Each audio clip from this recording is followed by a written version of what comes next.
വൈലുൽ ലിൽ അറബ്, അറബുകൾക്ക് നാശം. അറബികൾ എന്ന് പറഞ്ഞാൽ മുസ്ലിങ്ങൾ. ഇന്നത്തെ കാലഘട്ടത്തിൽ അറബികൾ അതാണല്ലോ. ഹദീസുകളും ആയത്തുകളും മനസ്സിലാക്കുന്ന ഹബീബുന റസൂലുള്ളാഹി തങ്ങളുടെ സഹാബത്ത് അറബികൾക്ക് നാശമെന്ന് പറഞ്ഞിട്ട് കൈ ഉയർത്തിപ്പിടിച്ചു. എന്നിട്ട് നബി സല്ലല്ലാഹു അലൈഹി വസല്ലം തങ്ങൾ പറഞ്ഞു മിൻ ഫത്ഹി റദ്മി യഅജൂജ അജൂജ വമഅജൂജ്. യഅജൂജ് മഅജൂജിന്റെ സംരക്ഷണ ഭിത്തി, അതായത് യഅജൂജ് മഅജൂജ് എന്ന് പറഞ്ഞൊരു സാധനം ഉണ്ട്. അതുകൊണ്ട് ബഹുമാനമുള്ള സഹോദരങ്ങൾ, യഅജൂജ് മഅജൂജ് മനുഷ്യരെയും കൊല്ലും, നാടിനെ നശിപ്പിക്കും, കൃഷികൾ നശിപ്പിക്കും. അങ്ങനത്തെ ഒരു വിഭാഗമാണ് യഅജൂജ് മഅജൂജ്. ആ യഅജൂജ് മഅജൂജിന്റെ ഷർറിൽ നിന്ന് രക്ഷപ്പെടാൻ അന്നത്തെ കാലഘട്ടത്തിൽ ദുൽഖർനൈൻ രാജാവ് കെട്ടിക്കൊടുത്ത വലിയ ഇരുമ്പിന്റെ മതിലുണ്ട്. യഅജൂജ് മഅജൂജ് അതിനപ്പുറത്താണ്. ആ മതില് പൊളിച്ചിട്ട് ഒരു സമയത്ത് വരും. അത് ഖിയാമത്തിന്റെ അടയാളമാണ്. കുറേശ്ശെ ആ മതില് തകർത്തുകൊണ്ടിരിക്കുകയാണ് യഅജൂജ് മഅജൂജ്. അതിങ്ങനെ മാന്തി പറിച്ച് അങ്ങനെ ഇരിക്കുകയാണ്. ഇപ്പോഴും അങ്ങനെ തന്നെയാണ്. ഒരിക്കൽ നബി സല്ലല്ലാഹു അലൈഹി വസല്ലം തങ്ങൾ പറഞ്ഞു കൈ ഉയർത്തിപ്പിടിച്ചു. വഹല്ലഖ ബൈന ഇസ്ബഅൈഹി ലിബ്ഹാം വല്ലതി തലിഹാ. ചൂണ്ടാണി വിരലും തള്ളവിരലും ഈ വൃത്താകൃതിയിൽ പിടിച്ചുകൊണ്ട് നബി സല്ലല്ലാഹു അലൈഹി വസല്ലം തങ്ങൾ പറഞ്ഞു, ഏ സഹാബ, ഇത്രത്തോളം ഇതാ യഅജൂജും മഅജൂജിന്റെ സംരക്ഷണ ഭിത്തിക്ക് വിള്ളൽ വീണിരിക്കുകയാണ് സഹാബ. ആ വിള്ളൽ ഭിത്തി തകർത്തുകൊണ്ട് വലിയ ഒരു ശത്രുത നിങ്ങളിലേക്ക് പാഞ്ഞെടുക്കാൻ സമയം അടുത്തിരിക്കുന്നു സഹാബ. അന്ന് ഈ സമൂഹം മുഴുവനും തകർന്നു പോകും, നശിച്ചു പോകും സഹാബ. സല്ലല്ലാഹു അലൈഹി വസല്ലം തങ്ങൾ താക്കീത്, എല്ലാം നശിച്ചു പോകുന്നു. ഭയങ്കരമായ ഷർറല്ലേ? അതിന്റെ ഷർറുകളാണ് പല പല ഭാഗത്തുനിന്നും അല്ലാഹു സുബ്ഹാനഹു വ തആല ഈ ഭൂകമ്പങ്ങളും ഭൂമി കുലുക്കങ്ങളോട് നമ്മളെ കാണിച്ച് പേടിപ്പിക്കുന്നത്. വെറുതെ ഒന്നുമല്ല, എല്ലാത്തിനും കാരണങ്ങൾ പറഞ്ഞു തരാം ഇൻഷാ അല്ലാഹ്. ഇന്ന് നബി സല്ലല്ലാഹു അലൈഹി വസല്ലം തങ്ങൾ അങ്ങനെ പറഞ്ഞു, അങ്ങനെ ശിക്ഷ വരുമോ? ഞങ്ങൾ തകർന്നു പോകുമോ നബിയെ? നബിയുനാ റസൂലുള്ളാഹി തങ്ങളുടെ പ്രിയതമയായ പ്രിയങ്കരിയായ മഹദിയായ സൈനബ് ബിൻത് ജഹ്ഷ് റളിയല്ലാഹു അൻഹ ഹബീബുനാ റസൂലുള്ളാഹി തങ്ങളോട് ചോദിക്കുകയാണ്, യാ റസൂലല്ലാഹ് അനുഹ്ലകു വഫീന സാലിഹൂൻ. മലപ്പുറത്തുകാർക്ക് ഒരുപാട് ആലിമീങ്ങളില്ലേ, ഒരുപാട് പണ്ഡിതന്മാരില്ലേ, ഒരുപാട് ദീനിന്റെ സ്ഥാപനങ്ങളില്ലേ, ഒരുപാട് മഹാന്മാരുടെ മക്ബറകളില്ലേ, ഒരുപാട് സാലിഹീങ്ങൾ ഇപ്പോഴും ജീവിച്ചിരിപ്പില്ലേ? അതേപോലെ തന്നെയാണ് മഹദിയായ സൈനബ് റളിയല്ലാഹു അൻഹ നബിയുനാ റസൂലുള്ളാഹി തങ്ങളോട് ചോദിക്കുകയാ, അല്ലാഹുവിന്റെ റസൂലേ, സാലിഹീങ്ങൾ നമ്മുടെ നാട്ടിൽ ജീവിച്ചിരിക്കുമ്പോ ഈ നാടിനെ അല്ലാഹു ശിക്ഷകളെ കൊണ്ട് പരീക്ഷിക്കുമോ ഹബീബേ? ഭൂമികുലുക്കങ്ങളെ കൊണ്ടും ഭൂകമ്പങ്ങളെ കൊണ്ടും ജലപ്രളയത്തെ കൊണ്ടും ഉരുൾപൊട്ടലിനെ കൊണ്ടും അല്ലാഹു നമ്മുടെ നാടിനെ പരീക്ഷിക്കുമോ നബിയേ? ആദരവായ റസൂലുള്ളാഹി തങ്ങളോട് സൈനബ് റളിയല്ലാഹു അൻഹ ചോദിക്കുകയാണ്. ഖാല റസൂലുള്ളാഹി സ്വല്ലല്ലാഹു അലൈഹി വസല്ലം, അല്ലാഹുവിന്റെ റസൂൽ മറുപടി പറഞ്ഞു, നഅം യാ സൈനബു, സൈനബേ, അത് സാധ്യമാകും സൈനബേ. ഇദാ കസുറൽ ഖബസു, ഖബസ് അധികരിച്ചാൽ അത് സാധ്യമാവുക തന്നെ ചെയ്യും സൈനബേ. ശേഷം അല്ലാഹുവിന്റെ റസൂൽ വിശദീകരിച്ചു കൊടുത്തു, വൽ ഖബസു യാ ഇബാദല്ലാഹ്, എന്താണ് ഖബസ് എന്നറിയുമോ സഹാബ? എന്താണ് ഖബസ് എന്നറിയുമോ സഹാബ? കുല്ലു മഅസിയാ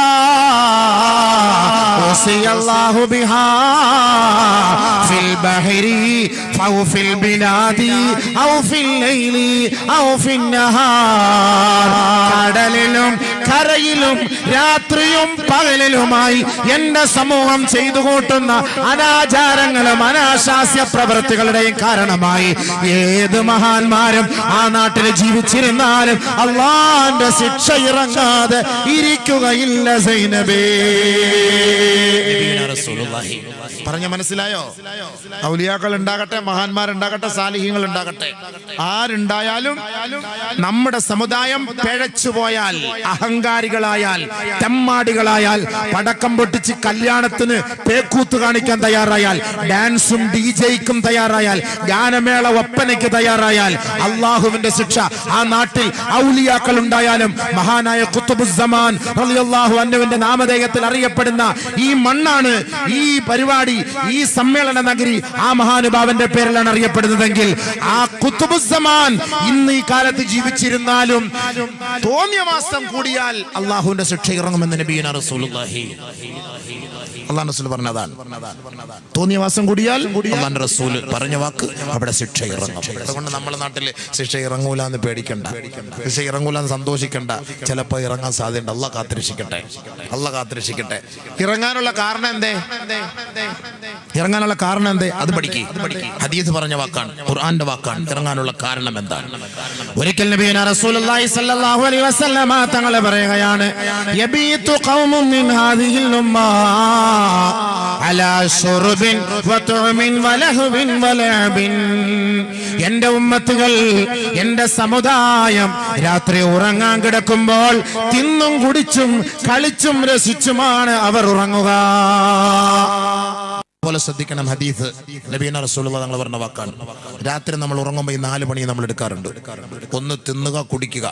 12 മണിയായാലും 1 മണിയായാലും അൽഫഹമും ഷവായയും ഷവർമയും തീരൂല.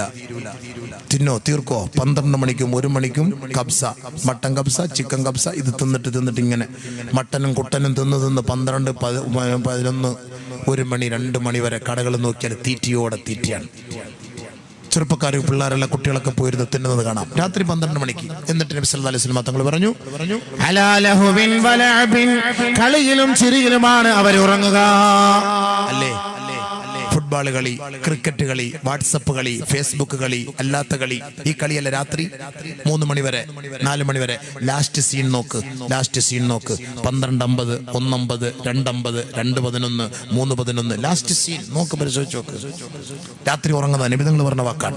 രാത്രി ഒരു മനുഷ്യൻ ഉറങ്ങുന്നത് കളിയിലും ചിരിയിലും തീറ്റിയിലും കുളിയിലാണ്. നേരം വെളുക്കുമ്പോ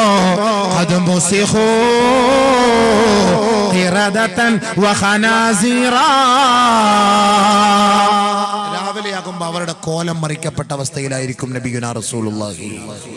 അല്ലാഹു കാത്തിരക്ഷിക്കട്ടെ, അല്ലാഹു കാത്തിരക്ഷിക്കട്ടെ, അല്ലാഹു കാത്തിരക്ഷിക്കട്ടെ. എങ്ങനെയാണ് കോലം മറിക്കപ്പെടുക? നബി തങ്ങൾ പറഞ്ഞ വാക്കാട്ടോ, നല്ലപോലെ ശ്രദ്ധിക്കണം. അബൂ ഉമാമ റളിയല്ലാഹു അൻഹു റിപ്പോർട്ട് ചെയ്ത ഹദീസാണ്. റവാഹുൽ ബൈഹഖി. നല്ലപോലെ ശ്രദ്ധിച്ചോ. അബൂബക്കറിന്റെ വാക്കല്ല, ഹബീബുനാ റസൂലുള്ളാഹി സ്വല്ലല്ലാഹു അലൈഹി വസല്ലം തങ്ങൾ പറഞ്ഞ വാക്കാണ്. നല്ലപോലെ ശ്രദ്ധിച്ചു. എന്താ ഹബീബായ തങ്ങൾ പറഞ്ഞത്? നല്ലപോലെ ശ്രദ്ധിക്കണം കേട്ടോ. അങ്ങോട്ടും ഇങ്ങോട്ടൊക്കെ നടക്കല്ലേ, നല്ലപോലെ കേൾക്ക്. കഷ്ടപ്പെട്ട് ത്യാഗം സഹിച്ച് ദൂരെ നിന്ന് മോശൻ റോഡിൽ വന്ന വരവ. എന്താ വരവ്? 10 മണിക്കൂർ വാള് പറയാൻ പ്രശ്നമില്ല, പക്ഷേ യാത്ര വളരെ ദുരിതം. റോഡൊക്കെ പോയി കുഴിയിൽ കുണ്ടിൽ വീണ്. അല്ലാഹു അക്ബർ. ഭയങ്കര ത്യാഗമാണ്. ആ ത്യാഗം സഹിച്ച് വന്നിട്ട് ഞങ്ങളുടെ മുന്നിൽ പ്രസംഗിക്കും. നിങ്ങളത് അങ്ങോട്ടും ഇവിടെ നടന്ന് വേസ്റ്റാക്കല്ലേ. ഹദീസ് കേട്ടോളി, നല്ലപോലെ മനസ്സിലാക്കുക. കളിയും ചിരിയൊക്കെ ഇനി വേണോ വേണ്ടെന്ന് തീരുമാനിച്ചോ? പടക്കം പൊട്ടിക്കണമെന്ന് തീരുമാനിച്ചോ? കല്യാണത്തിന് ഡിജെയും ഡാൻസും വേണമെന്ന് നിങ്ങൾ തീരുമാനിച്ചോ? ഹദീസ് കേട്ടിട്ട് തീരുമാനിച്ചു. എൻ്റെ വാക്കൊന്നും ഞാൻ പറയുന്നില്ല, ആവശ്യമില്ലാത്ത ഹദീസും പറയില്ല. എല്ലാ സഹീഹായതും നല്ല ഹദീസുമാണ്. ഏത് ആലിം നിങ്ങൾക്ക് സംശയമുണ്ട് ധൈര്യമായിട്ട് ചോദിച്ചോ, പറഞ്ഞു തരും ഇൻഷാ അല്ലാഹ്. പറഞ്ഞിട്ട് ചുമ്മാ ആവശ്യമില്ല പേടിപ്പിച്ചിട്ട് ഒളിച്ചോടി പോകുന്ന പരിപാടിയൊന്നും ലയിപ്പി കറക്റ്റ് പറഞ്ഞു തരും ഇൻഷാ അല്ലാഹ്. അല്ലാഹു മനസ്സിലാക്കാൻ തൗഫീഖ് തരട്ടെ. അതാ ഞാൻ എൻ്റെ റിവായത്തടക്കം ഞാൻ പറഞ്ഞ് മനസ്സിലാക്കി തരുന്നത്. റിവായത്തടക്കം പറഞ്ഞ് മനസ്സിലാക്കി തരുന്നതിനാണ്. വെറുതെ കള്ള ഹദീസും കെട്ടിച്ചമച്ച ഹദീസും ഒക്കെ പറഞ്ഞ് നിങ്ങളെ പേടിപ്പിച്ച് മലപ്പുറത്താരെ പേടിപ്പിച്ചിട്ട് പറഞ്ഞില്ല. നിങ്ങളെക്കാൾ ഏറ്റവും കൂടുതൽ പഠിക്കേണ്ട ഞാനാണ്. ഒരു ഹദീസ് ആവശ്യമില്ലാത്ത പറഞ്ഞാൽ ആഖിറത്തിൽ പിടിച്ച് നിർത്തും അല്ലാഹു തആല. കവിളിൽ തീ വെച്ചിട്ട് വലിയ തീൻ്റെ നരകത്തിൻ്റെ വലിയ കൊളുത്തിട്ട് പിടിക്കും. ശൈത്താനെ, നീ ആവശ്യമില്ലാത്ത ഹദീസ് പറഞ്ഞ് ജനങ്ങളെ പേടിപ്പിച്ചു ഹമുക്ക് എന്ന് പറഞ്ഞിട്ട് നാളെ എന്നെ തന്നെ പിടിക്കും. അല്ലാഹു കാക്കട്ടെ. അതുകൊണ്ട് പറയുന്ന ഹദീസ് അത് യാഥാർത്ഥ്യമാണെന്ന് നല്ല രീതിയിൽ ഞാൻ ബോധ്യപ്പെടുത്തിയതിന് ശേഷം ഞാൻ നിങ്ങളുടെ മുന്നിൽ പറയുള്ളൂ. ബോധ്യപ്പെട്ടതിന് ശേഷം അല്ല, ഞാൻ അങ്ങനെ പറയൂല കേട്ടോ. അതുകൊണ്ട് ഹദീസ് നല്ലപോലെ കേൾക്കും. ഇന്നത്തെ സാഹചര്യം മനസ്സിലാക്കി കുറേ ഹദീസുകൾ ഗവേഷണം ചെയ്തപ്പോൾ കണ്ടെത്തിയ ചില ഹദീസുകളാണ്. എന്തുകൊണ്ടാണ് ഈ അബദ്ധങ്ങൾ, ഈ സംഭവങ്ങളൊക്കെ വരാൻ പോകുന്നത്? ഈ റെഡ് അലർട്ട് അല്ലാഹു തആല പറഞ്ഞ വാക്കാണ്. അത് കേൾക്കാൻ വേണ്ടിയാണ് നമ്മൾ ഇരുന്നത്. അത് കേൾക്കണം, പഠിക്കണം, ചിന്തിക്കണം, മനസ്സിലാക്കണം. നേരം വെളുക്കുമ്പോ ചില ആളുകളുടെ കോലം മറിക്കപ്പെടും. കോലം മറിക്കപ്പെടുക എന്ന് പറഞ്ഞു കഴിഞ്ഞാൽ അല്ലാഹുവിന്റെ റസൂൽ സല്ലല്ലാഹു അലൈഹി വസല്ലം തങ്ങൾ പറഞ്ഞു, അവരെ പന്നികളാക്കും, അവരെ കുരങ്ങന്മാക്കും. പക്ഷേ ദുനിയാവിൽ വെച്ച് കോലം മറിക്കല്ലേ അല്ലാഹ് എന്ന് റസൂൽ തങ്ങൾ ദുആ ചെയ്തിട്ടുണ്ട്. പക്ഷേ ശരി തന്നെയാണ്. പക്ഷേ ആ കോലത്തിലല്ല, പന്നിയുടെയും കുരങ്ങന്റെയും കോലത്തിൽ മറിക്കൂല, പക്ഷെ വികൃത രൂപമാക്കി കളയും, വികൃത രൂപമാക്കും. എങ്ങനെ? ഹദീസ് പറയുന്നുണ്ട്, ഹത്താ യുസ്ബിഹന്നാസ് ഫയഖൂലൂൻ. രാത്രി 12 മണിക്ക് ഫോണിലൂടെ സംസാരിച്ചവരാണ്. ഇൻഷാ അല്ലാഹ് നമുക്ക് നാളെ കാണാം, ഗുഡ് ബൈ ഗുഡ് നൈറ്റ് പറഞ്ഞിട്ട് വാട്സപ്പിലൂടെ ഫേസ്ബുക്കിലൂടെ നമ്മൾ അവരുമായി ചാറ്റ് കിട്ട് ഉറങ്ങിയവരാ. നേരം വെളുത്തപ്പോ ഫോണിൽ വിളിക്കുമ്പോ അങ്ങനെ ഒരു ലൈന് കിട്ടാനേ ഇല്ല, അങ്ങനെ ഒരു വ്യക്തിയെ കുറിച്ചൊരു അഡ്രസ്സേ ഇല്ല, അങ്ങനെ ഒരു വീട് പോലും അവിടെ കാണാനില്ല. അവര് രാവിലെ ചായ കുടിക്കാൻ പീടികയിലേക്ക് വരുമ്പോൾ അവര് പറയുകയാണ്, ഖുസിഫൽ ലൈലത ബിബനി ഫുലാൻ, ഖുസിഫൽ ലൈലത ബിദാരി ഫുലാൻ. അറിഞ്ഞോ സംഭവം? സുലൈമാൻ ഖാന്റെ പുരയും വീടും എല്ലാം ഭൂമിയിൽ തന്നുപോയി. നിങ്ങൾ അറിഞ്ഞോ സംഭവം? ഇന്നലെ രാത്രി ഞാൻ സംസാരിച്ചതാണ്. 12:50 അവരോട് സംസാരിച്ചാണ്. 3 മണിക്ക് ഉരുൾപൊട്ടി, അവരുടെ വീട് താണുപോയി, അവരുടെ വീട് ഒഴുകിപ്പോയി, അവരുടെ വീട് തകർന്നുപോയി. രാവിലെ ആളുകൾ പറയുന്ന വാക്കാണെന്ന് നബി തങ്ങൾ പറയാണ്. ശരിയല്ല? അങ്ങനെയല്ല പറഞ്ഞത്? അങ്ങനെയല്ല ഇവിടെ പറഞ്ഞത് ആളുകൾ രാവിലെ? പഠിച്ചോ, നിങ്ങൾ അറിഞ്ഞോ? അടിമാലിൽ ഇന്ന വീട് താന്നുപോയി, അടിമാലിൽ ഇന്ന വീട് തകർന്നുപോയി, ഇന്ന വീട് ഭൂമിയിലായി, അവിടെ ഉരുൾപൊട്ടി, ഇവിടെ ഉരുൾപൊട്ടി, അവരൊക്കെ ഒലിച്ചുപോയി. ഇതൊക്കെ രാവിലെയാ പറഞ്ഞത്, രാത്രിയല്ല. രാത്രി നമ്മൾ ഫോണിലൂടെ സംസാരിച്ച് കിടന്നവർ നേരം വെളുത്തപ്പോ നമ്മൾ പറഞ്ഞ വാക്കാണിത്. ഫയുസ്ബിഹുന്നാസ്, ജനങ്ങൾ നേരം വെളുത്തപ്പോ ഹത്താ യുസ്ബിഹ ഫയഖൂലൂൻ, അവർ പറയാൻ തുടങ്ങി, ഖുസിഫൽ ലൈലത ബിദാരി ഫുലാൻ, ഖുസിഫൽ ലൈലത ബിബനി ഫുലാൻ. ഇന്ന കുടുംബം, ഇന്ന വ്യക്തി, ഇന്ന സഹോദരൻ, ഇന്ന സഹോദരി, ഇന്ന വീട്ടുകാർ, അവരെയും കൊണ്ട് ഭൂമി പോയി, ഉരുൾപൊട്ടി, അവരൊഴുകിപ്പോയി, അവർ വെള്ളപ്പാച്ചിലിൽ പോയി. പറഞ്ഞില്ലേ?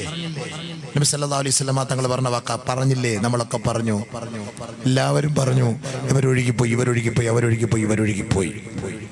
നബിയുനാ റസൂലുള്ളാഹി സ്വല്ലല്ലാഹു അലൈഹി വസല്ലം തങ്ങൾ വീണ്ടും പറയുകയാണ്, വല തുർസിലന്നല്ലാഹു അലൈഹിം അർരീഹൽ ഹഖീം. അവരിലേക്ക് ഒരു ആവശ്യവുമില്ലാത്ത, ഒരു ഗുണവുമില്ലാത്ത കൊടുങ്കാറ്റാണ് അല്ലാഹു അടിപ്പിക്കുക. ആ കാറ്റിന് നമ്മൾ പല പേരുകളും പറയാം. തെത്ലി കാറ്റെന്ന് പറയാം, ലുബാൻ കാറ്റെന്ന് പറയാം, കത്രീന കാറ്റെന്ന് പറയാം, ചുഴലിക്കാറ്റെന്ന് പറയാം, കൊടുങ്കാറ്റെന്ന് പറയാം. ഹബീബായ തങ്ങൾ പറഞ്ഞ വാക്കാണ്, വലതുർസിലന്നല്ലാഹു അലൈഹിം അർരീഹൽ ഹഖീം. അവർക്കൊരു ഗുണവുമില്ലാത്ത കാറ്റാണ് അവരുടെ മേലേക്ക് അടിക്കുക. അങ്ങനെ അവരുടെ വീടുകൾ നശിച്ചു പോകും, അവരുടെ വീടുകൾ തകർന്നു പോകും, അവരുടെ വടവൃക്ഷങ്ങളെല്ലാം തകർന്ന് തരിപ്പണമായി പോകും. ഏത് സമൂഹത്തിന്റെ മേലേക്ക് അയച്ചതുപോലെ, ആദ് ഗോത്രത്തിന്റെ മേലേക്ക് അല്ലാഹു അയച്ചതുപോലെ, ലൂത്ത് നബിയുടെ സമുദായത്തെ തകർത്തതുപോലെ, ഈ അഹങ്കാരികളായ സമൂഹത്തെ അല്ലാഹു ഇതുപോലുള്ള ശിക്ഷകൾ കൊണ്ട് തകർക്കുമത്രേ. നബിയുനാ റസൂലുള്ളാഹി തങ്ങളോട് സഹാബത്ത് ചോദിക്കുകയാണ്, യാ റസൂലല്ലാഹ്, എന്തിന്റെ പേരിലാണ് ഈ ഭൂമുഖലിക്കങ്ങളും ഈ വെള്ളപ്പൊക്കവും ഈ ഉരുൾപൊട്ടലും സംഭവിക്കുന്നതിന്റെ കാരണം എന്താണ്? ആദരവായ റസൂലുള്ളാഹി തങ്ങൾ പറഞ്ഞത് 5 കാരണങ്ങളാണ്. 5 കാരണം. നബി സല്ലല്ലാഹു അലൈഹി വസല്ലം തങ്ങൾ പറഞ്ഞു, ഇതൊക്കെ സംഭവിക്കാൻ പോകുന്നതിന്റെ കാരണം ഞാനൊന്നും അല്ല പറയുന്നട്ടോ. 1, ബിശുർബിഹിം അൽ ഖംറാ,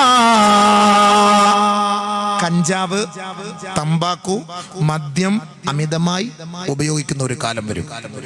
അധികമായി നമ്മുടെ കൊച്ചുകുട്ടികളിൽ നിന്നും ഉപയോഗിക്കുന്ന മൊത്തം എന്താ ഈ സാധനം? ഈ ചെറിയ ചെറിയ പൊടി വായിൽ വെച്ചിട്ട് ഉപയോഗിക്കാൻ നമ്മുടെ കൊച്ചുകുട്ടികൾ മുഴുവനും കഞ്ചാവിന് അഡിക്റ്റാണ്. മദ്രസയിൽ കുട്ടികൾ കഞ്ചാവ് കഴിച്ചിട്ട് വരുന്നു. ഞാൻ അടുത്ത് പ്രസംഗിക്കാൻ പോകുമ്പോൾ പറയാണ്, മദ്രസയിലെ കുട്ടികൾ കഞ്ചാവ് കഴിച്ചിട്ട് വരും. മദ്രസയിൽ നഊദു ബില്ലാഹ് കാക്കട്ടെ. നമ്മുടെ മക്കൾ കഞ്ചാവിന് അഡിക്റ്റാണ്, ചെറുപ്പക്കാർ കഞ്ചാവിന് അഡിക്റ്റാണ്. നമ്മുടെ മക്കൾ മുഴുവനും ഇന്ന് കഞ്ചാവിന് അഡിക്റ്റായി പോയി. മുസ്ലിം ഉമ്മത്ത് ഫ്രീക്കന്മാരായി പോയി. അല്ലാഹ് കാക്കട്ടെ. അവന്റെ മുടിയും അവന്റെ കോലം, അവന്റെ മുഖത്തിന്റെ ഈമാനൊക്കെ പവർ കുറഞ്ഞു പോയി. 18 വയസ്സ് 20 വയസ്സ് കൂടുതൽ ജീവിക്കൂല. 30-35 ആകുമ്പോൾ അടിച്ചു പോകും, ഉറപ്പാണ്, അടിച്ചു പോകും. പിന്നെ അവനെ ജീവിക്കാൻ പറ്റൂല, അള്ളാഹയെ മനസ്സിലാക്കാൻ പറ്റൂല. ദുനിയാവ് നഷ്ടം, ആഖിറ നഷ്ടം. ഇവന്റെ മയ്യത്ത് ഖബറിലേക്ക് കൊണ്ട് വെക്കണ്ട, അതിനു മുമ്പേ തീയാണ്. ആ പരിസരത്ത് കിടക്കുന്നവർക്ക് അതിന്റെ ശിക്ഷ ഉണ്ടാകും. അതീതുണ്ട്, അങ്ങോട്ടൊന്നും കയറാൻ സമയമില്ല. ബഹുമാനമുള്ള സഹോദരങ്ങൾ, അല്ലാഹു നമ്മുടെ മക്കളെ കാത്തുരക്ഷിക്കട്ടെ.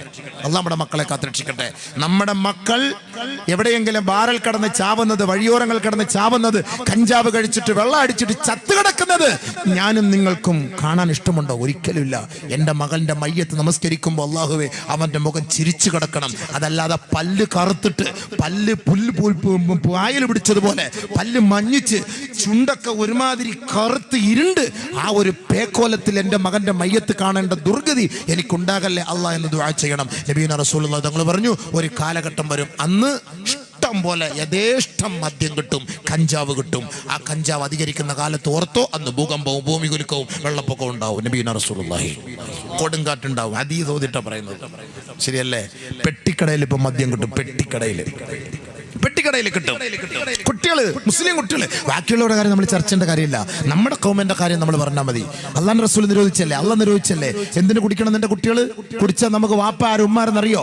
12 വയസ്സായ കുട്ടി മദ്യം കഞ്ചാവ് കഴിച്ചിട്ട് ഉമ്മയെ ബലാത്സംഗം ചെയ്തു. ഒരു ജില്ലയിൽ, പേര് പറയുന്നില്ല, ഉമ്മയെ ബലാത്സംഗം ചെയ്തു. ഗർഭിണിയായി ഉമ്മ ഗർഭിണിയായി. പത്രത്തിൽ വന്നതാണ്. ഞാൻ ആ മഹലിൽ പോയി പ്രസംഗിക്കുകയും ചെയ്തു. അത് യാഥാർത്ഥ്യമാണ്. ഇത് മനസ്സിലാക്കി അവസാനം കൗൺസിൽ ചെയ്ത് മനസ്സിലാക്കി. മകനാണ് ഇത് ചെന്നപ്പോൾ ഉമ്മ ആത്മഹത്യക്ക് പോയി. പിന്നെ ആരൊക്കെയോ പറഞ്ഞ് ഒരുപാട് ഉപദേശിച്ചു. അവൻ അഡിക്റ്റായി പോയി. എന്തിന് അഡിക്റ്റായി പോയി? ഈ കഞ്ചാവിന് അഡിക്റ്റായി പോയി. 12 വയസ്സ്. പറഞ്ഞിട്ട് കാര്യമില്ല. സ്കൂളിൽ പോകുന്ന കുട്ടി അധ്യാപികയെ ലവ് ചെയ്യുന്നു. അധ്യാപികയെ 16 വയസ്സുകാരൻ, 18 വയസ്സുകാരൻ, 17 വയസ്സുകാരൻ, 16 വയസ്സുകാരനായ കുട്ടിയും 37 വയസ്സുകാരിയായ അധ്യാപികയായ സഹോദരിയും പത്രത്തിൽ വായിച്ചില്ലേ? ഈ അടുത്ത സമയത്ത് വായിച്ചില്ലേ? എവിടെ ആയിക്കോട്ടെ, ചെന്നൈയിൽ പോയിക്കോട്ടെ, കേരളത്തിൽ നിന്നല്ലേ പോയത്, സംഭവിച്ചിട്ടില്ലേ?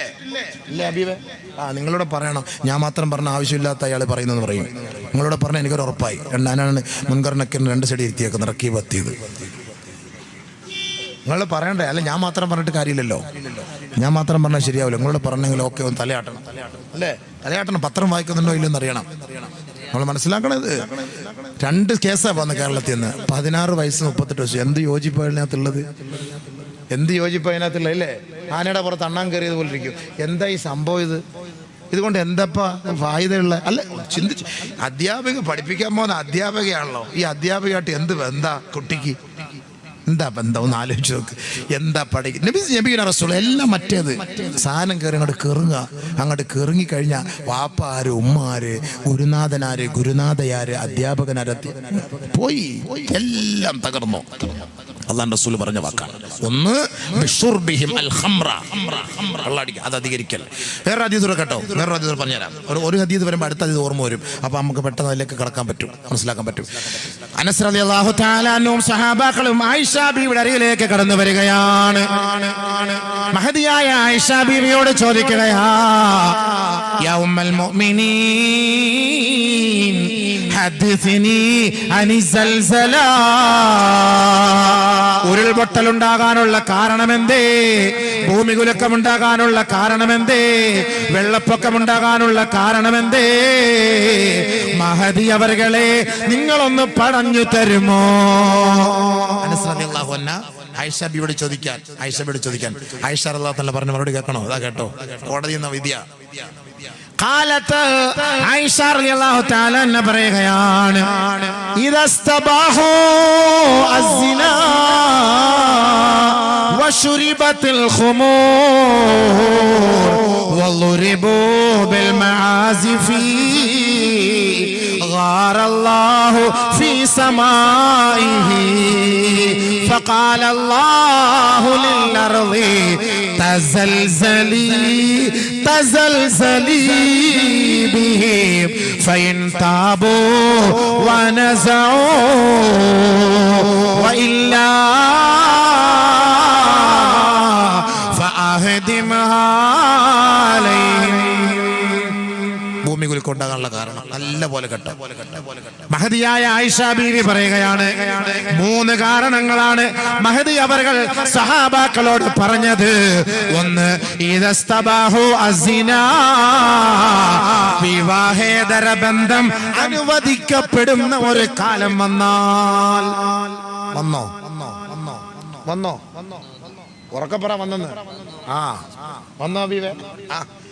ആയിഷ ബീബി ഇന്നലെയാണോ പറഞ്ഞത്? ഇന്നലെ ഒന്നും അല്ലല്ലോ പറഞ്ഞത്. എന്താ പറയാൻ അർത്ഥം?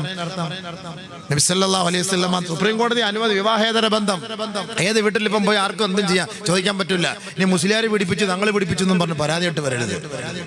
സുപ്രീം കോടതിയാ പറഞ്ഞേക്കുന്നത്. എവിടെയും പോകാൻ സുപ്രീം കോടതിയാ പറഞ്ഞിരിക്കുന്നത്. അതുകൊണ്ട് കുഞ്ഞാപ്പ് കാര്യം മനസ്സിലാക്കിക്കോണം. മനസ്സിലായില്ല? അയൽവക്കത്തൊക്കെ പോകുമ്പോൾ സൂക്ഷിച്ചോ. ആരെയൊക്കെ വീട്ടിൽ താമസിപ്പിക്കണമെന്ന് സൂക്ഷിച്ച് താമസിപ്പിച്ചോ. ഇനി താമസിപ്പിച്ച് എന്തെങ്കിലും നിങ്ങൾ കണ്ടാലും ഒന്നും കുറ്റമൊന്നും പറയാൻ പറ്റൂല. കാരണം എന്താ? ഹലാലായി പോയി. ആര് ഹലാലാക്കി? അള്ളാഹ് ഹലാലാക്കിയോ? റസൂലുള്ളാഹി ഹലാലാക്കിയോ? ഇല്ലല്ലോ. അള്ളാഹ് റസൂൽ ഹലാലാക്കിയത് നമുക്ക് ഹലാലാവുള്ളൂ. സുപ്രീം കോടതി ദീപക് മിശ്ര ഹലാലാക്കി നമുക്ക് ഹലാലാവില്ലല്ലോ. ഹലാലാവോ? എന്നാ പിന്നെ എന്തെല്ലാം ഹലാലാക്ക? അതാണ് ഹദീസ് നബി തങ്ങൾ ബഹുമാനപ്പെട്ട ആയിഷ റളിയല്ലാഹു അൻഹ പറഞ്ഞ വാക്ക്. ഇസ്തബാഹു അസ്സിന, വ്യഭിചാരം ഹലാലാവുന്ന ഒരു കാലം വന്നാൽ, വിവാഹേതര ബന്ധം അനുവദനീയമാകുന്ന ഒരു കാലം വന്നാൽ, വശുരിബത്തിൽ ഖുമൂർ, മദ്യം എന്നല്ല പറഞ്ഞു, മദ്യങ്ങൾ, ഇഷ്ടം പോലെ മദ്യം. പോകുന്ന വഴിക്ക് എത്ര ബാറ്, ബീർ എന്ന് പറഞ്ഞ അറബിയിൽ എന്താ അർത്ഥം എന്നറിയോ? കിണർ എന്നാണ് അർത്ഥം. കിണർ പോലെയല്ലേ സാധനം, ഇപ്പൊ ഇഷ്ടം പോലെ കുടിച്ചോളാന്ന് പറഞ്ഞേ. ബീർ കിണർ പോലെ കുടിച്ചോ. ബാറ്, ബീർ ഇഷ്ടം പോലെയാണ്. എവിടെ വേണമെങ്കിലും കുട്ടികൾ ചെറിയ ചെറിയ പെട്ടിക്കടലിൽ കിട്ടും. ചില ഇറങ്ങും പിന്നെ നമുക്ക് ചെറിയ ബിയർ കിട്ടുമോ? ബിയർ എന്താണ് ബിയർ? അതിൽ ആൽക്കഹോൾ ഇല്ലാത്ത ബിയർ. എവിടെ ആൽക്കഹോൾ ഇല്ലാത്ത ബിയർ? ആൽക്കഹോൾ ഇല്ലാത്ത ബിയർ കുടിച്ചിട്ട് എന്ത് കിട്ടാൻ? ആൽക്കഹോൾ ഇല്ലാത്ത ബിയർ കുടിച്ചിട്ട് എന്ത് കിട്ടാൻ? ആൽക്കഹോളുള്ള ബിയർ തന്നെയാണ്. അത് പേര് വെറുതെ പറയൽ ആൽക്കഹോൾ ഇല്ല എന്ന്. അത് മൊയ്ലിയാരെ കുടിപ്പിക്കാൻ വേണ്ടി പറയുന്ന വാക്കാണത്. നമ്മളെ കൊണ്ടൊന്ന് കുടിപ്പിച്ചൊരു ഉസ്താദെ, നിങ്ങൾക്ക് ഗ്യാസിന്റെ അസുഖമല്ലേ, ഇത് കുടിച്ചു നോക്കെന്ന് പറയും. പക്ഷേ കഴിഞ്ഞിട്ട് ഉസ്താദ് കുടിച്ച് കിടന്നാൽ പിറ്റേ ദിവസം ജുമ്മ കഴിഞ്ഞ് എഴുന്നേക്കുള്ളൂ. ആരറിയാൻ സംഭവം? ആരറിയിക്കാൻ ഈ സംഭവം? അതുകൊണ്ട് കുടിപ്പിക്കുകയാണ്. ഉസ്താദ് കുടിച്ചോളാൻ പറയാം. ബിയർ കുഴപ്പമില്ലാതെ. കല്ലിൻ്റെ അസുഖത്തിന് നല്ല സ്റ്റോണിന് അത് ഗൾഫിൽ കിട്ടും. മൂസി എന്ന് പറഞ്ഞ സാധനം ബിയർ, ബാർലിയുടെ വെള്ളമാണ്. അതിനകത്ത് ആൽക്കഹോൾ ഇല്ല, നോൺ ആൽക്കഹോളിന് പ്രത്യേകം എഴുതിയിട്ടുണ്ട്. അപ്പോൾ അതുകൊണ്ട് അത് ചിലപ്പോൾ ഇവിടെ നമ്മുടെ നാട്ടിൽ കിട്ടും. 150 രൂപയ്ക്കാണ്.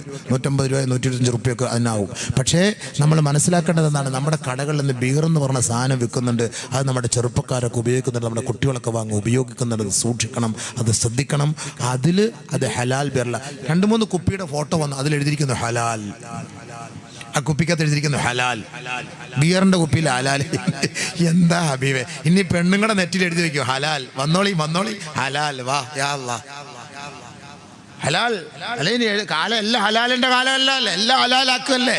അപ്പൊ ബിയർ ഹലാൽ എന്ന് അതിനകത്ത് എഴുതിയിരിക്കുമ്പോ ഇനി പെണ്ണുങ്ങളുടെ നെഞ്ചിൽ എഴുതി വെക്കണം ഹലാൽ. ഹലാൽ യാ അല്ലാഹ് തആൽ ഹലി യാ അല്ലാഹ് ഹലി ഞാൻ ഹലാൽ ഫീസും ഞാനൊരു സൗദിയുടെ ഒരു അറബിയുടെ ഒരു ഇതിൽ ഞാൻ കേട്ടു, മീൻ ഖാലലകി സെക്സ് ഹറാം. ഒരു പെണ്ണ് പറയാണ് മീൻ ഖാലലകി സെക്സ് ഹറാം. മനസ്സിലാവുന്നുണ്ടോ? ഗൾഫിലായിരുന്നോ? ആരാ പറഞ്ഞത് സെക്സ് ഹറാമാണെന്ന്?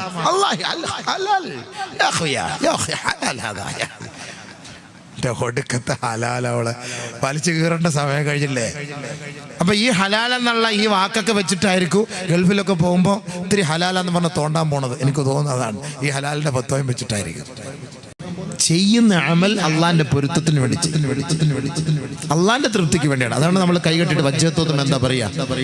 ഇന്നി വജ്ജഹതു വജ്ഹിയ ലില്ലദീ ഫതറ السماوات والأرض حنيفا مسلما وما أنا من المشركين. ഹനീഫ മുസ്ലിമ, ഋജുമാനസനായി ഞാൻ നിന്റെ മുന്നിൽ 24 ക്യാരറ്റ് മുസ്ലിമായിട്ട് ഞാൻ നിൽക്കുന്നു പടച്ചവനെ. അതിലൊരു കളങ്കമില്ല അല്ലാഹ്. ഇന്റഗ്രിറ്റി, സിൻസിയറിറ്റിയോടുകൂടി നിന്റെ മുന്നിൽ ഞാൻ നിൽക്കുന്നു അല്ലാഹ്. അതാണ് നമ്മൾ ഈ വജ്ജഹത്ത് ഓതുമ്പോൾ പറയുന്നത് എല്ലാം അല്ലാഹുവിലേക്ക്. ഇത് ആര് പറഞ്ഞതാ? ആര് പഠിപ്പിച്ചതാ? സയ്യിദുനാ ഇബ്രാഹിം നബി അലൈഹിസ്സലാത്തു വസ്സലാം. ഇബ്രാഹിം നബി അലൈഹിസ്സലാത്തു വസ്സലാം പഠിപ്പിച്ച ആ വാക്കാണ് ഇന്ന് നമ്മൾ അത് അനുവർത്തിച്ചു പോയിക്കൊണ്ടേയിരിക്കുന്നത്. അപ്പൊ നമ്മൾ ചെയ്യുന്ന അമൽ അള്ളാഹ്ക്ക് വേണ്ടിയിട്ടാണ്. നിസ്കരിക്കുമ്പോൾ നിയത്ത് ഉസല്ലി ലില്ലാഹി തആല സലാത്തുൽ ഫജ്ർ, ഉസല്ലി ലില്ലാഹി തആല സലാത്തുൽ ളുഹർ, ഉസല്ലി ലില്ലാഹി തആല. നമ്മൾ മൊത്തം നിയത്ത് എടുക്കുന്ന അള്ളാഹ്ക്ക് വേണ്ടി, അള്ളാഹ്ക്ക് വേണ്ടി. നമ്മുടെ സകല അമലുകളും അള്ളാഹ്ക്ക് വേണ്ടിയിട്ടാണ്. അപ്പൊ അള്ളാഹുവിന് വേണ്ടി ചെയ്യുന്നതാണ് നമ്മുടെ സമ്പാദ്യം. നമ്മളൊരു കുട്ടിക്ക് വേണ്ടി പരിശ്രമിക്കുന്നു. ഭാര്യ ഭർത്താക്കന്മാർ തമ്മിലുള്ള ബന്ധം. കല്യാണം കഴിഞ്ഞു ഫസ്റ്റ് നൈറ്റ്, ആദ്യ രാത്രി ഭാര്യയുമായിട്ട് ബന്ധപ്പെടുമ്പോൾ ചാടിക്കയറലല്ല വേണ്ടത്. അവിടെയും കുറച്ച് കർമ്മങ്ങളുണ്ട്, അവിടെയും കുറച്ച് കർത്തവ്യങ്ങളുണ്ട്. നമ്മൾ അള്ളാഹുവിനോട് ദുആ ചെയ്യണം, 2 റക്അത്ത് നമസ്കരിക്കണം. എന്നിട്ട് ഭാര്യയുമായിട്ട് ബന്ധപ്പെടുന്നതിന് മുമ്പ് ഒരു ദുആ ഉണ്ട്. അള്ളാഹുവേ പടച്ചവനെ, ഞാനും എന്റെ ഭാര്യയും തമ്മിലുള്ള ബന്ധത്തിൽ പിശാചിന്റെ ഷർറില്ലാത്തൊരു കുട്ടിയെ തരണേ അല്ലാഹ്. അവിടെ പിഴച്ചാലും പിന്നെയുള്ള കുട്ടികൾ മൊത്തം പിഴച്ചു. അവിടെ പിഴയ്ക്കാതെ ഓർമ്മയോടുകൂടിയാണ് ആ ഉത്തരവാദിത്വം നിറവേറ്റിയതെങ്കിൽ നമ്മുടെ കുട്ടികളൊക്കെ ക്വാളിറ്റിയുള്ള കുട്ടികളായി മാറി. ഒരുപാട് ശ്രദ്ധിക്കേണ്ടതുണ്ട്. ഒരു നല്ല സന്താനത്തെ വാർത്തെടുക്കണമെങ്കിൽ ഒരുപാട് ശ്രദ്ധിക്കണം. എങ്ങനെയെങ്കിലും ഉണ്ടായാലും കുട്ടികൾ ഉണ്ടാവും. ബലാത്സംഗം ചെയ്താലും കുട്ടികൾ ഉണ്ടാകും.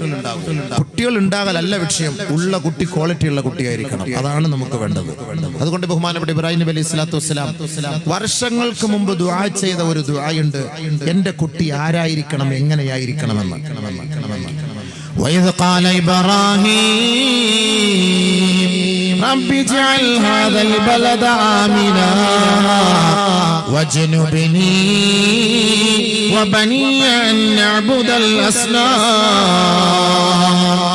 ആദരവായ ഇബ്രാഹിം നബി അലൈഹി സ്വലാത്തു വസ്സലാം വർഷങ്ങൾക്ക് മുമ്പ് പരിശുദ്ധമായ കഅബയുടെ പൂമുഖത്ത് വെച്ച് അല്ലാഹുവിനോട് ദുആ ചെയ്യുകയാണ്, നാഥനേ ഈ പരിശുദ്ധമായ മണ്ണിനെ നീ അനുഗ്രഹിക്കണമേ അല്ലാഹ്, ഇതിനെ നീ സംരക്ഷിക്കണമേ അല്ലാഹുവേ, സുരക്ഷയുടെ മണ്ണാക്കി മാറ്റണമേ നാഥാ. വർഷങ്ങൾക്ക് മുമ്പ് മഹാനായ ഇബ്രാഹിം നബി അലൈഹി സ്വലാത്തു വസ്സലാം ആ കഅബയുടെ പൂമുഖത്ത് ചെയ്ത് ലോകത്തെ ജനങ്ങൾക്ക് വേണ്ടി ദുആ ചെയ്തു അത്രേ, റബ്ബ് ഇജ്അൽ ഹാദൽ ബലദ ആമിന,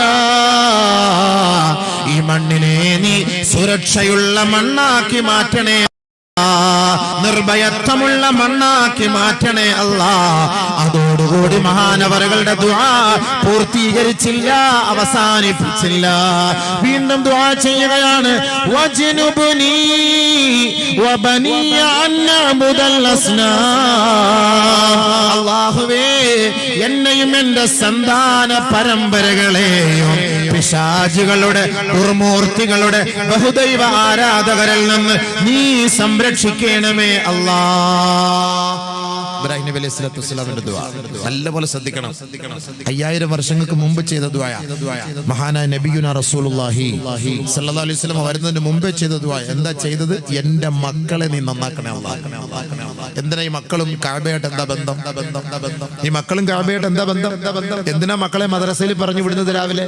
രാവിലെ കുട്ടികൾ ഉമ്മമാർക്ക് മദ്രസയിൽ പറഞ്ഞു വിടൽ വലിയ കാര്യമൊന്നുമില്ല. അരമണിക്കൂർ, 3/4 മണിക്കൂർ, 45 മിനിറ്റ്, 50 മിനിറ്റ് അത്രയേ ഉള്ളൂ. അപ്പോഴേക്ക് ബെല്ലടിക്കും. ബാക്കി 9 മണിക്കൂർ സ്കൂള്. കൂടുതലും പഠിക്കുന്നത് ഭൗതികത, ആത്മീയത വളരെ തുച്ഛം. ഉമ്മ ആരാന്ന് മോനറിയില്ല, ഉപ്പ ആരാന്നറിയില്ല, ഭാര്യ ആരാന്നറിയില്ല, ഭർത്താവ് ആരാന്നറിയില്ല. മക്കൾ എന്ന് പറഞ്ഞാൽ എന്താണ് ഇതൊന്നും അറിയില്ല. കാരണം പഠിക്കാൻ സമയമില്ലല്ലോ. പിന്നെ സൂര്യൻ എവിടെ ഉദിക്കുന്നു, അതിന്റെ ചൂടെത്ര, ചന്ദ്രൻ ഏത് ദിക്കിലാണ്, താരകങ്ങൾ എത്ര, ഭൂമിയുടെ വിസ്തീർണം എത്ര, കാറ്റടിക്കുന്നത് എവിടെ, ഇതൊക്കെയാ കൂടുതൽ പഠിക്കുക. ഉമ്മാന്റെ ഉപ്പാന്റെ മുന്നിൽ വന്ന് കാറ്റിന്റെയും ഗോളത്തിന്റെയും ഗ്രഹത്തിന്റെയും ഉപഗ്രഹത്തിന്റെയും ചരിത്രം പറഞ്ഞിട്ട് എന്ത് കിട്ടാൻ? ഉമ്മയ്ക്ക് ആവശ്യമെന്ത്, ഉപ്പക്ക് ആവശ്യമെന്ത്? എന്റെ മകൻ എന്നെ അനുസരിക്കുന്നവനാകണം, എന്റെ മകൻ അള്ളാഹയെ അനുസരിക്കുന്നവനാകണം, എന്റെ മകൻ എനിക്ക് ഖിദ്മത്ത് ചെയ്യുന്നവനാകണം, എന്റെ മകൻ എനിക്ക് ദുആ ചെയ്യുന്നവനാകണം, എന്റെ മകൻ ഞാൻ ആദ്യം മരിച്ചാൽ എന്റെ മയ്യത്ത് നമസ്കരിപ്പിക്കുന്നവനാകണം, എന്റെ മകൻ എന്റെ ഖബറിന്റെ അരികിൽ വന്ന് പൊട്ടിക്കരഞ്ഞ് എനിക്ക് വേണ്ടി ദുആ ചെയ്യുന്നവനാകണം. അങ്ങനെ ആഗ്രഹിക്കുന്ന ഒരു ഉപ്പക്കും ഉമ്മക്കും അനിവാര്യം എന്താണ്? തുടക്കത്തിലെ ദുആ ചെയ്യണം. മകൻ ആരായിരിക്കണം, മക്കൾ ആരായിരിക്കണം? അതാണ് ഇബ്രാഹിം നബി അലൈഹി സ്വലാത്തു വസ്സലാം പഠിപ്പിച്ചത്. വജ്നുബ്നി വബനിയ അൻ നഅബുദൽ അസ്നാം. അല്ലാഹുവേ എന്റെ സന്താന പരമ്പരകളെ ശിർക്കിന്റെ കോട്ടകൊത്തളങ്ങളെ അനുകരിക്കുന്ന മക്കളാക്കരുത് അല്ലാഹ്. പടച്ചവനെ വടവൃക്ഷങ്ങളുടെ മുന്നിൽ, പടച്ചവനെ ബഹുദൈവങ്ങളുടെ മുന്നിൽ, അല്ലാഹുവേ കല്ലിന്റെ മുന്നിൽ, മണ്ണിന്റെ മുന്നിൽ പോയി നമ്മുടെ ശിരസ്കരായി അവർക്ക് വേണ്ടി സാഷ്ടാംഗം ചെയ്യുന്ന അഹങ്കാരികളായ മക്കളെ നീ നൽകരുതേ അല്ലാഹ്. മുസ്ലിം പെൺകുട്ടികൾ എത്ര പേരെ ഒളിച്ചോടി പോയിട്ട് ദൈവത്തിന്റെ മുന്നിൽ പോയി നിൽക്കുന്നു, ബിംബത്തിന്റെ മുന്നിൽ പോയി നിൽക്കുന്ന എത്ര മുസ്ലിം പെൺകുട്ടികൾ. ഇതുകൊണ്ടാണ് ആദ്യമേ ദുആ ചെയ്തത്. ഇപ്പൊ മനസ്സിലായോ? 21ാം നൂറ്റാണ്ടിൽ നമ്മുടെ മുസ്ലിം പെൺകുട്ടികൾ പോയി നിൽക്കുന്നത് എവിടെ? ഒളിച്ചോടി പോകുന്നു. സ്വന്തം വാപ്പയെയും ഉമ്മയെയും പണയപ്പെടുത്തി, സ്വന്തം മാതാപിതാക്കളെ വഞ്ചിച്ച്, ആ മാതാപിതാക്കൾക്ക് ഒരു തരിമ്പ്, ഒരു കടുക് മണിയുടെ സ്ഥാനം പോലും കൊടുക്കാതെ 10, 18, 20 വർഷം കഷ്ടപ്പെട്ട് വളർത്തിയെടുത്ത് താലോലിച്ച് വളർത്തിയ നമ്മുടെ മുത്തുമോൾ എവിടേക്ക് പോകുന്നു? ശിർക്കിന്റെ ഇന്നലകളിൽ പരിചയപ്പെട്ട, മിനിഞ്ഞാന്ന് പരിചയപ്പെട്ട, കേവലം 1 വർഷം 2 വർഷം കോളേജ് ക്യാമ്പസിൽ പരിചയപ്പെട്ട കാഫിറിന്റെ കൂടെ, മുശ്രിക്കിന്റെ കൂടെ ഈ മുസ്ലിം പെണ്ണ് പോകുന്നു. അവളുടെ തട്ടം അഴിച്ചു മാറ്റുന്നു, അവളുടെ നമസ്കാര തഴമ്പ് മായ്ച്ചു കളയുന്നു, ഇസ്ലാമിക ശരീഅത്തിനെ പണയപ്പെടുത്തുന്നു. ആ സ്ഥാനത്ത് കുഫറിന്റെയും ശിർക്കിന്റെയും അടയാളം അവൾ വരച്ചു വെക്കുന്നു. ഇല്ലേ? ശരിയല്ലേ? പിന്നെ പറഞ്ഞിട്ട് കാര്യമുണ്ടോ? എന്റെ ബീവി അസൂറ, എന്റെ ബീവി ഫാത്തിമ, എന്റെ മോള് സെമീന, എന്റെ മോള് സെറീന, എന്റെ മോള് ലുബിന പറഞ്ഞിട്ട് കാര്യമില്ലല്ലോ. പോയ പോയതെവിടെ? ശരീഅത്തിന്റെ കോട്ടയിൽ നിന്ന് ഷിർക്കിന്റെ കോട്ടയിലേക്ക്. ആദ്യം വാപ്പാടെ ഉമ്മാടെ ഉത്തരവാദിത്തം. ഈ മക്കള് നന്നാവണമെങ്കിൽ നിങ്ങൾ ദുആ ചെയ്യണം. ഇബ്രാഹിം നബി പഠിപ്പിച്ചെന്ന ദുആ ഞാൻ പറയും. സൂറത്ത് ഇബ്രാഹിം. എന്താ ദുആ ചെയ്തത്? അല്ലാഹുവേ, എന്റെ മക്കളെ നീ ഷിർക്കിന്റെ മക്കളാക്കല്ലേ അല്ലാഹ്. എന്റെ മക്കളെ ബഹുദൈവ ആരാധകരാക്കല്ലേ പടച്ചവനെ. തുടക്കത്തിലെ ദുആയാണ് ഇബ്രാഹിം നബി അലൈഹി സ്വലാത്തു വസ്സലാം. വജ്നുബ്നി വബനിയ അൻ നഅ്ബുദൽ അസ്നാം. ആര് ദുആ ചെയ്യുന്നുണ്ട്? ഞാൻ നിങ്ങൾ ദുആ ചെയ്യുന്നുണ്ടോ? അതുകൊണ്ടല്ലേ ഒളിച്ചോട്ടം, അതുകൊണ്ടല്ലേ ഈ പെണ്ണ് ഒളിച്ചോടി പോകുന്നത്. അവക്കെന്ത് അല്ലാഹ്, അവക്കെന്ത് ദീന്, അവക്കെന്ത് റസൂല്, അവക്കെന്ത് ആഖിറം, അവക്കെന്ത് ഖബർ, അവർക്കെന്ത് മഹ്ശർ, അവക്കെന്ത് മഹ്ശർ. 19 വർഷം 20 വർഷം 18 വർഷം ഇസ്ലാമിക ചുറ്റുപാടിൽ ജീവിച്ച് വളർന്നു വന്ന പെണ്ണ് ഇന്നലെ ഒരു കോളേജ് ക്യാമ്പസിൽ കണ്ട ഒരു കാഫിറിനോടൊപ്പം ഒളിച്ചോടി പോകണമെങ്കിൽ ഇസ്ലാമിക ശരീഅത്ത് വേണ്ടവണ്ണം അവൾക്ക് കിട്ടിയിട്ടില്ല എന്നാണ് അതിന്റെ അർത്ഥം. വുളുവിന്റെ ഫർളും നിസ്കാരത്തിന്റെ ഫർളും പഠിച്ചിട്ട് കാര്യമില്ല. അത് മാത്രമല്ല ഇസ്ലാം എന്ന് പറഞ്ഞാൽ എത്ര പഠിച്ചാലും തീരുകയില്ല. അത് പഠിക്കണം. അള്ളാഹയെ കുറിച്ച് അറിയണം, നബിയെ കുറിച്ച് അറിയണം, സഹാബാക്കളെ കുറിച്ച് അറിയണം, ഖബറിനെ കുറിച്ച് അറിയണം, മഹ്ശറിനെ കുറിച്ച് അറിയണം, ആഖിറത്തെ കുറിച്ച് അറിയണം, ഖബറിന്റെ ശിക്ഷകളെ കുറിച്ച് അറിയണം. അതറിയില്ല, നമുക്കറിയില്ല. അതിന് സമയം നമ്മൾ ചെലവ് ചെയ്യാറുമില്ല. അതിന് നമ്മൾ സമയം ചെലവ് ചെയ്യാറില്ല. മദ്രസയിൽ പോകുമ്പോൾ തന്നെ പെട്ടെന്ന് സ്കൂൾ ബസ് വന്നു, പെട്ടെന്ന് പോകണമെന്ന് പറഞ്ഞപ്പോൾ അങ്ങോട്ട് പോകല ചെയ്യാം. അതുകൊണ്ട് ഇബ്രാഹിം നബി അലൈഹി സ്വലാത്തു വസ്സലാമിന്റെ ദുആ എന്താണ് അടുത്തത്? കഅബയുടെ പൂമുഖത്ത് കൊണ്ടുപോയി താമസിപ്പിച്ചു. ആരെ? ഇബ്രാഹിം നബി അലൈഹി സ്വലാത്തു വസ്സലാമിന്റെ മക്കളെ. അതുകൊണ്ടാണ് മദ്രസകൾ പള്ളിയുമായി കേന്ദ്രീകരിച്ചത്. റബ്ബനാ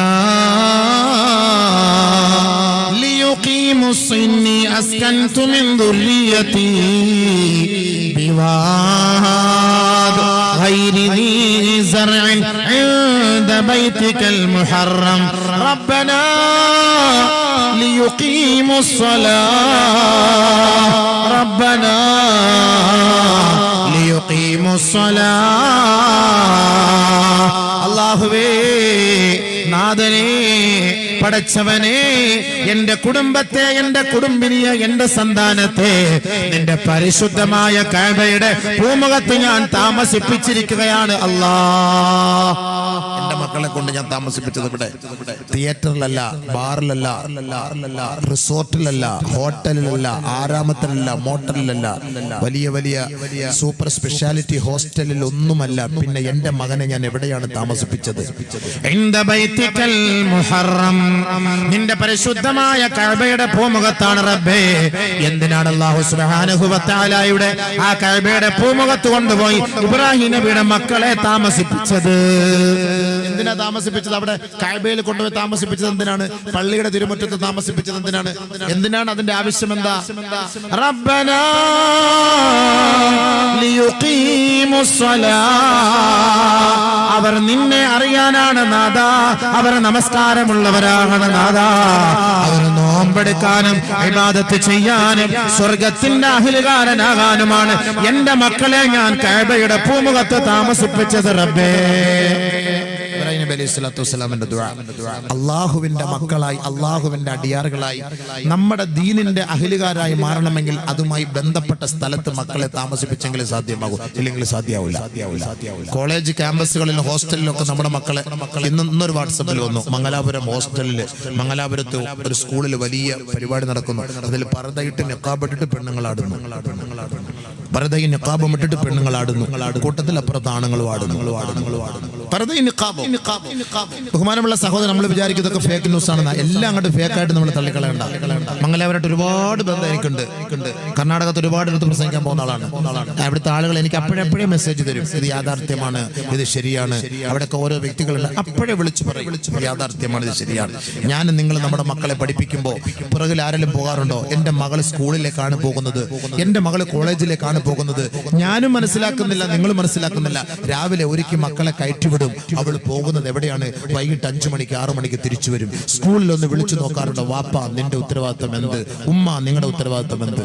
രാത്രി കുട്ടികളെ ഒറ്റയ്ക്ക് ഒരു റൂമിലാക്കിയിട്ട് ഉമ്മയും വാപ്പയും കിടന്നുറങ്ങും. ആ കുട്ടി രാത്രി കിടക്കുമ്പോ ആ കുട്ടി ഉറങ്ങുന്നുണ്ടോ അതോ ചാറ്റിംഗ് ആണോ എന്ന് നിങ്ങൾ ശ്രദ്ധിച്ചിട്ടുണ്ടോ? രാത്രി ആരെങ്കിലും മുറി തുറന്ന് നോക്കാറുണ്ടോ? ആ കുട്ടിയുടെ ജനലിലൂടെ വെളിച്ചം കാണുന്നുണ്ടല്ലോ, എന്താ കാരണം? അന്വേഷിക്കാറുണ്ടോ? ആ കുട്ടിയുടെ ബാഗ് പരിശോധിക്കാറുണ്ടോ? ആ കുട്ടിയുടെ യൂണിഫോം പരിശോധിക്കാറുണ്ടോ? ആ കുട്ടിയുടെ മൊബൈൽ ഫോൺ പരിശോധിക്കാറുണ്ടോ? ഇല്ല.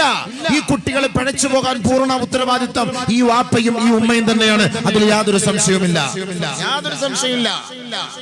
ഒരു നാട്ടിലെ പ്രമാണിയെക്കാളും ഒരു ഉസ്താദിനെക്കാളും ഏറ്റവും കൂടുതൽ തന്റെ മക്കളുടെ ബാധ്യതകളും തന്റെ മക്കളുടെ ഉത്തരവാദിത്വം പുലർത്തേണ്ടത് മാതാപിതാക്കളാണ്. ഒരു മകളുടെ മുറിയിലേക്ക് കയറി ചെല്ലാനുള്ള പൂർണ്ണ സ്വാതന്ത്ര്യം ഒരു ഉപ്പാക്കുണ്ട്, ഒരു ഉമ്മാക്കുണ്ട്. അതേപോലെ അയൽപക്കത്തുള്ള ഒരു വ്യക്തിക്ക് കഴിയില്ല. ആ തന്റെ മദ്രസയിലുള്ള ഒരു ഉസ്താദിന് വന്ന് ഒരു പെണ്ണിന്റെ മുറിയിലേക്ക് കയറാൻ കഴിയില്ല. നമ്മുടെ മകളുടെ മുറിയിലേക്ക് കയറാൻ പൂർണ്ണ സ്വാതന്ത്ര്യം വാപ്പാക്കും ഉമ്മാക്കുമാണ്. ഏത് സമയത്തും കയറാം, ഏത് സമയത്തും കയറാം. എന്നാൽ വാപ്പാന്റെ ഉമ്മാന്റെ മുറിയിൽ മക്കൾക്ക് കിടക്കാമോ? അത് പറ്റൂല. അതിന് ചില നിബന്ധനകൾ ഇസ്ലാം പഠിപ്പിക്കുന്നുമുണ്ട്. അതുമുണ്ട്. അതുകൊണ്ട് ബഹുമാനമുള്ള സഹോദരങ്ങളെ, വാപ്പയും ഉമ്മയുമാണ് തന്റെ മക്കളെ പിഴച്ചു പോകാനുള്ള കാരണം എന്ന കാര്യത്തിൽ യാതൊരു സംശയവും വേണ്ട. അതിന് പാലിക്കേണ്ടതുപോലെ പാലിക്കാത്തത് കൊണ്ടാണ്. ഒരു മക്കൾ ജനിച്ചത് മുതൽ, ഒരു കുട്ടി ജനിച്ചത് മുതൽ ആ കുട്ടിക്ക് കൊടുക്കേണ്ട ബാധ്യതകൾ എന്തെന്ന് ഒരു വാപ്പയും ഒരു ഉമ്മയും മനസ്സിലാക്കിയിരിക്കണം. അതാണ് വേണ്ടത്. കുറെ ചടങ്ങുകൾ ഉണ്ടാക്കിയിട്ട് കാര്യമില്ല. ഇപ്പൊ കല്യാണം കഴിക്കുമ്പോൾ തന്നെ പൂത്തിരി, പടക്കം പൊട്ടിക്കൽ തന്നെ. ഈ പടക്കം എന്ന് പറഞ്ഞ സാധനം ആരുടെ സാധനമാണ്? മുസ്ലിങ്ങളുടെ സാധനമല്ല. അത് ഹിന്ദുക്കളുടെ ആചാരമാണ്, ക്രൈസ്തവരുടെ ആചാരമാണ്. നമുക്ക് എവിടെയാ റസൂലുള്ളാഹി തങ്ങൾ പടക്കം പൊട്ടിച്ച ചരിത്രം? സഹാബാക്കൾ പടക്കം പൊട്ടിച്ച ചരിത്രം? താബിഈങ്ങൾ, തബഅ താബിഈങ്ങൾ, ഔലിയാക്കൾ, അല്ലാഹുവിന്റെ മഹാന്മാർ എവിടെയാണ് പടക്കം പൊട്ടിച്ച് ആഘോഷിച്ച ചരിത്രം? അവരുടെ ആഘോഷം എവിടെയാണ്? റബീഉൽ അവ്വലിലോ റമളാനിലോ 27-ാം രാവിലോ ബദ്രീങ്ങളുടെ രാവിലോ എവിടെയാണ് അവർ പടക്കം പൊട്ടിച്ചിട്ട് ആഘോഷിച്ചത്? എന്നാൽ എന്റെയും നിങ്ങളുടെയും ജീവിതത്തിലെ കല്യാണത്തിന്, എന്റെയും നിങ്ങളുടെ ജീവിതത്തിലെ വിവാഹ വെഡിങ് ആനിവേഴ്സറിക്ക് പടക്കം പൊട്ടിക്കലും എന്താ പൊട്ടിയിരി പടച്ച റബ്ബേ? കല്യാണത്തിനൊക്കെ എന്താ കാണിക്കുന്ന പേക്കൂത്തുകൾ? എന്നിട്ട് ഇതല്ല ഇസ്ലാം, ഇതല്ല മുസ്ലിം. ഇല്ലേ? വിടില്ല, അള്ളാഹു വിടില്ല. നിങ്ങൾ കരുതുന്നുണ്ട് ഈ ഭൂകമ്പം ഉണ്ടായത് എന്തുകൊണ്ടാണെന്ന്? ഏറ്റവും കൂടുതൽ ബാധിച്ചത് എവിടാ? കേരളത്തിൽ. ഏറ്റവും കൂടുതൽ ബാധിച്ചത് എവിടാ? കേരളത്തില്. എന്താ ബാധിച്ചത്? ഭൂമി കുലുങ്ങി, ജലപ്രവാഹം, ജലപ്രളയം ഉണ്ടായി, ഭൂകമ്പം ഉണ്ടായി, ഭൂമി വിഴുങ്ങി വീടുകൾ. അതേപോലെ തന്നെ ഉരുൾപൊട്ടൽ ഉണ്ടായി. ഇത് മുഴുവനും ഖുർആൻ പറഞ്ഞു. ഇത് മുഴുവനും ഖുർആനും പറഞ്ഞു, ഹദീസും പറഞ്ഞു. എന്തുകൊണ്ടാണ് നിങ്ങൾക്ക് അറിയോ? പരിശുദ്ധമായ ഖുർആൻ പറയുന്നത് കേട്ടോളി. അല്പസമയം ഒന്ന് കേൾക്കുന്നത് നല്ലതാണ്. ഇനിയും വരാൻ പോകുന്ന വലിയ വലിയ വിപത്തുകളൊക്കെ നമുക്ക് അതിജീവിക്കണമെങ്കിൽ ഈ പറയുന്നതിലൊന്ന് അല്പ ശ്രദ്ധ പാലിച്ചാൽ ഇൻഷാ അല്ലാഹ് നമുക്ക് രക്ഷപ്പെടാം. ഇല്ലെങ്കിൽ നമ്മൾ താമസിക്കുന്ന വീട് നമുക്ക് തന്നെ നാശമായിരിക്കും. പടച്ചവൻ കാത്തുരക്ഷിക്കട്ടെ, പടച്ചവൻ കാത്തുരക്ഷിക്കട്ടെ. മലപ്പുറത്ത് പ്രശ്നമൊന്നും ഉണ്ടായില്ലേ? കുഞ്ഞാപ്പൂ നല്ല ആൾക്കാരാന്ന് തോന്നുന്നു മലപ്പുറത്ത് താമസിക്കുന്നത്. അതുകൊണ്ടാരും കുഞ്ഞാപ്പൂ ഇല്ലാന്ന് പറയുന്നത്. മലപ്പുറത്ത്, കോഴിക്കോട്, എല്ലായിടത്തും അത് നിങ്ങൾ ധരിക്കുന്ന എന്താ? നമ്മൾ നല്ല ആൾക്കാരായത് കൊണ്ടാണ്, അതുകൊണ്ട് ഇവിടെ പ്രശ്നമൊന്നും ഇല്ല, അതുകൊണ്ട് പരിസരമൊക്കെ ഇങ്ങനെ തഴുകി തലോടിപ്പോയി. ശരി തന്നെയാണ്. ഒരു ഹദീസ് കേൾക്കുമ്പോൾ നമുക്ക് മനസ്സിലാവും ഇടിഞ്ഞുണ്ടാകുമോ വരുവോ ഇല്ലയോ എന്നുള്ള കാര്യം. ഒരിക്കൽ നബിയുനാ റസൂലുള്ളാഹി സ്വല്ലല്ലാഹു അലൈഹി വസല്ലമ തങ്ങൾ അറബികളോട് വിളിച്ചു പറയുന്ന ഒരു പ്രഭാഷണമുണ്ട്. വൈലുൽ ലിൽ അറബി, വൈലുൽ ലിൽ അറബി മിൻ ശർരി അറബികളെ,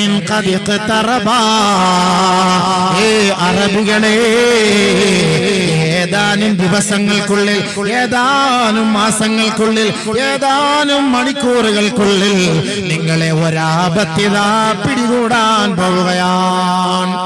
ആപത്ത് വരാൻ പോകുന്ന നബി സല്ലല്ലാഹു അലൈഹി വസല്ലം തങ്ങൾ സഹാബാക്കളോട് താക്കീത് ചെയ്യാൻ മുന്നറിയിപ്പ് നൽകിയാണ്. നിമിതങ്ങളെല്ലാം പറയാത്ത ഒന്നും ഇവിടെ വന്നിട്ടില്ല കേട്ടോ.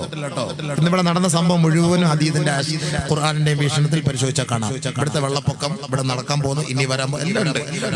ഡാമിന് ഷട്ടർ മുക്കിയത് എല്ലാം ഖുർആനിലുണ്ട്. എന്റെ വിഷയം അതൊന്നുമല്ല. പക്ഷെ ഇന്നത്തെ സാഹചര്യം നമ്മൾ മനസ്സിലാക്കാൻ വേണ്ടി ഇത്രയും അള്ളാഹുവിന്റെ ശിക്ഷ വന്നിട്ടും നമ്മുടെ ജീവിതത്തിൽ ഒരു മാറ്റമില്ല. നമ്മളിപ്പോഴും അഹങ്കാരവും തമ്മാടിത്തരവുമാണ്. അതുകൊണ്ടാണ് പറയുന്നത് ഒരു ഹദീസ് കേൾക്കുന്നത് നല്ലതായിരിക്കും. റെഡ് അലർട്ട് എന്ന് പറഞ്ഞൊരു സാധനം അറിയാലോ? റെഡ് അലർട്ട് അല്ലേ? റെഡ് അലർട്ട് എന്ന് പറഞ്ഞ സാധനം അല്ലേ കുഞ്ഞാപ്പോ? കേട്ടിട്ടുണ്ടോ? റെഡ് അലർട്ട് എന്ന് പറഞ്ഞാൽ എന്താ? എന്തൊക്കെയോ സംഭവിക്കാൻ പോകുന്നു അല്ലേ? എന്തോ സംഭവിക്കാൻ പോകുന്നുണ്ട്. പുഴ നിറയാൻ പോകുന്നുണ്ട്, ഭൂമി കുലുങ്ങാൻ പോകുന്നുണ്ട്, ഡാം പൊട്ടാൻ സാധ്യതയുണ്ട്, ഡാമിന്റെ ഷട്ടർ ഉയർത്താൻ പോവുകയാണ്, വെള്ളപ്പൊക്കത്താൽ നിങ്ങൾ നശിച്ചു പോകും, കൃഷി നശിക്കും, മാനഹാനി സംഭവിക്കാം. അതുകൊണ്ട് നിങ്ങൾ എത്രയും വേഗം ഇവിടെ നിന്ന് ഒഴിഞ്ഞു മാറണം, നിങ്ങൾ സൂക്ഷിക്കണം എന്ന് റെഡ് അലർട്ട് സർക്കാരിന്റെ ഭാഗത്തു നിന്നുള്ള അനൗൺസ്മെന്റ് ഇങ്ങനെ ഭയങ്കരമായിട്ട് വന്നു കേരളത്തിൽ പല ഭാഗങ്ങളിലും. ഇപ്പൊ ഈ കഴിഞ്ഞ ഒരാഴ്ചക്ക് മുമ്പ് തന്നെ തൃശ്ശൂർ ജില്ലയിലും അവിടെ ഇവിടെയൊക്കെയായിട്ട് റെഡ് അലർട്ട് പ്രഖ്യാപിച്ചു. അതൊക്കെ പിൻവലിക്കുകയും ചെയ്തു. എന്തുമാകട്ടെ, ഇത് ഇന്നലകളിൽ നമ്മുടെ സർക്കാർ പ്രഖ്യാപിച്ച റെഡ് അലർട്ടാണ്. എങ്കിൽ വർഷങ്ങൾക്ക് മുമ്പ് ഖുർആൻ റെഡ് അലർട്ട് പ്രഖ്യാപിച്ചു. നിങ്ങൾക്കറിയോ? ഖുർആനുമായിട്ട് ബന്ധമില്ലാത്തതുകൊണ്ടല്ലേ നമുക്ക് അറിയാത്തത്. വർഷങ്ങൾക്ക് മുമ്പേ ഖുർആൻ സൂറത്തുൽ ഹദീദ് റെഡ് അലർട്ട് പ്രഖ്യാപിച്ചു നമ്മളോട്. പക്ഷെ നമുക്കത് മറന്നുപോയി. ബിസ്മില്ലാഹിർ റഹ്മാനിർ റഹീം. മാ അസാബ മിൻ മുസീബ ഫിൽ അർളി വലാ ഫീ അൻഫുസികും ഇല്ലാ ഫീ കിതാബ് മിൻ ഖബ്ലി അൻ നബ്റാഹാ ഇന്ന ദാലിക അലല്ലാഹി യസീർ. ഇന്ന ദാലിക അലല്ലാഹി യസീർ. പരിശുദ്ധമായ ഖുർആനിന്റെ റെഡ് അലർട്ടാണ്. പരിശുദ്ധമായ ഖുർആനിന്റെ പ്രഖ്യാപനമാ. ആ പരിശുദ്ധ ഖുർആൻ ഓർക്കണേ, പഠിക്കണേ, ചിന്തിക്കണേ. അല്ലാഹുവിന്റെ വചനങ്ങളാണ്. മാ അസാബ മിൻ മുസീബത്തിൻ ഫിൽ അർള്. ഹേ ദാസന്മാരെ, ദാസികളെ, ഭൂമിയിൽ നിങ്ങൾ അനുഭവിക്കാൻ പോകുന്ന ദുരന്തങ്ങളെ കുറിച്ച്, ശാരീരികമായി മാനസികമായി നിങ്ങൾ അനുഭവിക്കാൻ പോകുന്ന വേദനകളെ കുറിച്ച് ഇല്ലാ ഫീ കിതാബിൻ മിൻ ഖബ്ലി അൻ നബ്റാഹാ. നേരത്തെ തന്നെ കാലേ കൂട്ടി അല്ലാഹു സുബ്ഹാനഹു വ തആല പരിശുദ്ധമായ ഖുർആനിൽ ഇതാ റെഡ് അലർട്ട് പ്രഖ്യാപിച്ചിരിക്കുകയാണ്. ഭൂമിയിലുള്ളപ്പോ ഉണ്ടാകും. നിങ്ങളുടെ വീട് ഭൂമിയിലേക്ക് താഴ്ന്നു പോകും. നിങ്ങളുടെ മേലേക്ക് മല ഇടിഞ്ഞു വീഴും. നിങ്ങളെ വെള്ളം മുക്കി കൊന്നുകളയും. നിങ്ങൾ പട്ടിണിയിലാകും. അല്ലാഹു തആല ഖുർആനിൽ പറഞ്ഞ കാര്യമാണ്. എന്തിന് നമുക്ക് നഷ്ടം സംഭവിക്കാതിരിക്കാൻ, സംഭവിച്ചതിൽ ഖേദിക്കാതിരിക്കാൻ, അമിതമായി ആഹ്ലാദിക്കാതിരിക്കാൻ അല്ലാഹു നേരത്തെ ഒരു റെഡ് അലർട്ട് നമുക്ക് പ്രഖ്യാപിക്കാൻ. ലികൈലാ തസവല മാ ഫാതകും വലാ തഫ്റഹൂ ബിമാ നിങ്ങൾക്ക് നഷ്ടപ്പെട്ടു പോയതിൽ നിങ്ങൾ ദുഃഖിക്കാതിരിക്കാൻ വേണ്ടിയാണ് ആദമിന്റെ മക്കളെ നിങ്ങൾക്കിതാ ഞാൻ ഒരു താക്കീത് നൽകുന്നത്. വർഷങ്ങളായി ഗൾഫിൽ പണിയെടുത്ത് കെട്ടിപ്പൊക്കിയ വീടിതാ വെള്ളത്തിൽ മുങ്ങിപ്പോവുകയാണ്. ഭൂമി കുലുക്കത്തിൽ നശിച്ചു പോവുകയാണ്. ഭൂകമ്പത്തിൽ തകർന്നു പോവുകയാ. തന്റെ മക്കളും തന്റെ സമ്പാദ്യവുമെല്ലാം വെള്ളം ഇതാ നശിപ്പിച്ചു കളയുകയാണ്. നിങ്ങൾക്ക് നഷ്ടപ്പെട്ടതോർത്ത് നിങ്ങളെ ഖേദിക്കരുതേ, നിങ്ങളെ ദുഃഖിക്കരുതേ. വലാ തഫ്റഹൂ ബിമാ കോടികൾ അല്ലാഹു നൽകിയില്ലേ, കൈ നിറയെ സമ്പത്ത് അല്ലാഹു നൽകിയില്ലേ, കോൺക്രീറ്റ് സൗധങ്ങൾ നൽകിയില്ലേ, അമ്പര ചുംബികളായ കൊട്ടാര സൗധങ്ങൾ അല്ലാഹു നൽകിയില്ലേ, ആഡംബര വാഹനങ്ങൾ നൽകിയില്ലേ. ആ സമ്പത്ത് കൊണ്ട് അഹങ്കരിക്കാതിരിക്കാൻ, ആ സമ്പത്ത് കൊണ്ട് ആഹ്ലാദിക്കാതിരിക്കാൻ, ആ സമ്പത്ത് കൊണ്ട് ആനന്ദ തിമിർത്തിൽ അടരാടാതിരിക്കാൻ വേണ്ടിയാ അല്ലാഹു റബ്ബുൽ ഇസ്സത്ത് നമ്മളോട് താക്കീത് നൽകുന്നത്. നിനക്ക് തന്ന സമ്പാദ്യം കൊണ്ട് നീ അഹങ്കരിക്കരുതേ, ആഹ്ലാദിക്കരുതേ. വലാ തഫ്റഹൂ ബിമാ ആതാകും. നിങ്ങൾക്ക് നാം തന്നതുകൊണ്ട് നിങ്ങൾ അഹങ്കരിക്കാൻ പാടില്ല, കൂടുതൽ സുഖിക്കാൻ പാടില്ല, കൂടുതൽ സുഖിക്കാൻ പാടില്ല. സുഖിച്ചാൽ നിന്നെ ഞാൻ പാഠം പഠിപ്പിക്കും. അതാണ് ഖുർആൻ, അതാണ് റെഡ് അലർട്ട്. നമ്മുടെ റെഡ് അലർട്ട് അതാണ്. കൂടുതൽ സുഖിച്ചാൽ ഞാൻ പാഠം പഠിപ്പിക്കും. നീ പൊട്ടിക്കുന്ന പടക്കം കൊണ്ട് തന്നെ നിന്നെ ഞാൻ പൊട്ടിക്കും. അള്ളാഹുവിന്റെ വാക്കാ. ഞാൻ ഹദീസ് ഓതി ഞാൻ പറഞ്ഞുതരാം, നല്ലപോലെ കേട്ടോ. അള്ളാഹ് കേൾക്കാൻ തോഫീക്കരട്ടെ. എന്റെ വാക്കൊന്നും ഞാൻ പറയില്ല. ഹബീബുന റസൂലുള്ളാഹി സ്വല്ലല്ലാഹു അലൈഹി വസല്ലം തങ്ങളുടെ വാക്ക് ഞാൻ പറയുള്ളൂ. അള്ളാന്റെ റസൂലിന്റെ വാക്ക് ഞാൻ പറയുള്ളൂ. മനസ്സിലാക്കാൻ തൗഫീഖ് തരട്ടെ. സലാത്തു സല്ലല്ലാഹു അലാ മുഹമ്മദ് സല്ലല്ലാഹു അലൈഹി വസല്ലം. ഹബീബിന്റെ സദസ്സിലിരിക്കുമ്പോൾ ആ സലാത്ത് കൊണ്ട് നമുക്ക് മുഖരിതമാകണം. അള്ളാഹു അതിന്റെ ബർക്കത്തുണ്ട് നാശങ്ങളിൽ നമ്മളെ കാത്തുരക്ഷിക്കട്ടെ. അള്ളാഹു നമ്മുടെ പാവങ്ങൾ പുറത്തു തരട്ടെ. അതാണ് നബി സല്ലല്ലാഹു അലൈഹി വസല്ലം തങ്ങൾ ഹദീസ് പറഞ്ഞത്.